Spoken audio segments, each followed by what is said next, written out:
నాకు ఛాలెంజ్ చేసి నువ్వు రాజీనామాకు రెడీ అని. నేను రెడీ, నేను అనగలుగుతా. కానీ స్కామ్ చేసిన వాళ్ళు మీరు కాదు. ఆ డిపార్ట్మెంట్ లో ఏమైతుందో మీకు తెలియదు.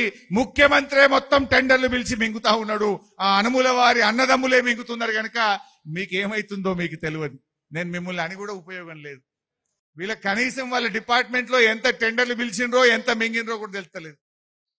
రేవంత్ రెడ్డి మాట్లాడుతూ అంటుండే 1 కోటి మంది మహిళల్ని కోటీశ్వరులను చేస్తా అన్నాడు. 1 కోటి మంది మహిళలు కోటీశ్వరులు కాలే.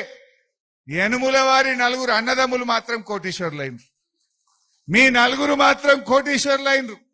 మహిళలు అయినరు ఎక్కడన్నా? ఇలా యనుముల వారి కుటుంబం మీ కడుపు నిండింది. మహిళలు, పేదలు, రైతులు వాళ్ళ కడుపు మాత్రం ఎండుతా ఉన్నది.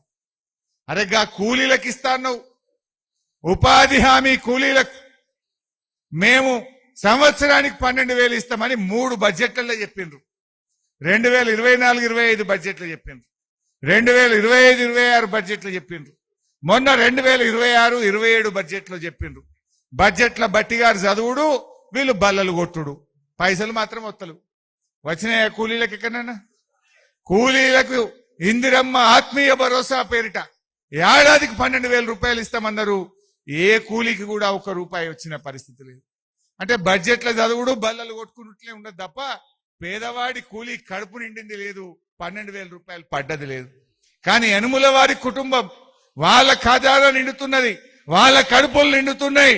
కానీ కూలీల కడుపు మాత్రం నిండలేదు. ఇందిరమ్మ ఆత్మీయ భరోసా 3 ఏళ్లైనా కూడా ఇప్పటికీ అమలుకు నోచుకోని పరిస్థితి. ఆ బడ్జెట్ కో విలువ ఉండాలనా వద్దా?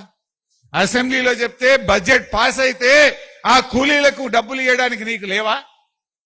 కూలీలకు ఇవ్వడానికి డబ్బులు లేవు. కానీ రేవంత్ రెడ్డి మొన్న MCHRDలో 100 కోట్ల రూపాయలతో క్యాంప్ ఆఫీస్ కట్టిండు.